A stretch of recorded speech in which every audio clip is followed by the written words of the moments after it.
শান্তিনিকেতন আশ্রমের ক্যাম্পাস কোনোদিনই একটা কূপমণ্ডূক অবস্থায় ছিল না।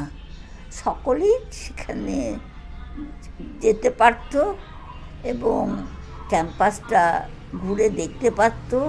এখানকার যে সমস্ত ঐতিহ্যময় বাড়িগুলো আছে সেই বাড়িগুলো দেখত, তার ইতিহাস জানত, জেনে কোন পরিবেশে রবীন্দ্রনাথ এখানে, কোন প্রাকৃতিক পরিবেশের মধ্যে রবীন্দ্রনাথ এখানে শিক্ষাচর্চা আরম্ভ করেছেন সেটা সবাই দেখে উপলব্ধি করত।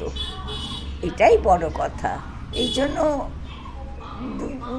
আজকে নতুন উপাচার্য এসে যে ক্যাম্পাস সকলের জন্য খুলে দিয়েছেন, এটাতে আমার সাপোর্ট আছে এবং আমি মনে করি যে বাইরে সকলেরই এটা জানা দরকার।